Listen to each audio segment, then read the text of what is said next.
সারা দেশে তো অনুষ্ঠান চলছে।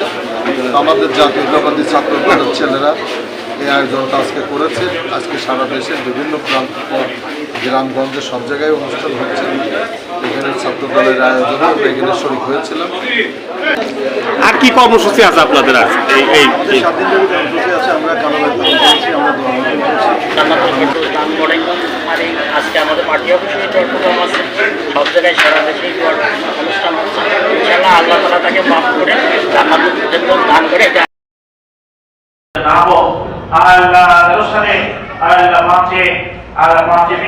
আলেমদের পাশে তিনি দাঁড়ানোর জন্য সবাইকে বলেছিলেন। আল্লাহ ফাতিমে যেভাবে আলেমদেরকে হত্যা করা হলো তিনি এর প্রতিবাদ জানিয়েছিলেন এবং বলেছিলেন আলেমদের হত্যার বিচার হবে।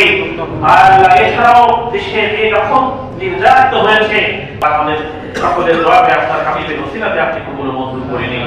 আল্লাহ খালেদা জিয়ার পরিবার যারা রয়েছে তাদেরকে ধৈর্য ধারণ করার তৌফিক দান করে দিন। আল্লাহ আপনার রহমান আল্লাহ আমাকে ধৈর্য ধারণ করার তৌফিক দান করে দিন। আল্লাহ যেন আত্মীয় স্বজনকে রহমান জন্য হাত তুলে দোয়া করতে পারি এই তৌফিক দান করে দেন। আমরা যেন বেশি থেকে বেশি কোরআন শরীফ পড়ে দান খয়রাত করে নেক আমল করে ওনার জন্য যেন আমরা দোয়া করতে পারি এই তৌফিক দান করে দেন। বিশেষ করে উনি যেভাবে আধিপত্যবাদ বিরোধী আল্লাহ ছিলেন, আল্লাহ দেশের প্রশ্নে কারোর সাথে আপোষ করেন নাই, এই মানসিকতা আমাদেরকে এই আদর্শ আমাদেরকে ধারণ করার তৌফিক দান করুন। এই দেশকে আমাদেরকে ধারণ করার তৌফিক দান করে দিন। আল্লাহ আমাদের সকলের দোয়াকে আপনার হাবিবের ওসিলাতে আপনি কবুল মঞ্জুর করে দিন। সুবহান রাব্বিকা রাব্বিল ইজ্জাতি আম্মা ইয়াসিফুন ওয়া সালামুন আলাল মুরসালিন ওয়ালহামদুলিল্লাহি রাব্বিল আলামিন। আসসালামু আলাইকুম।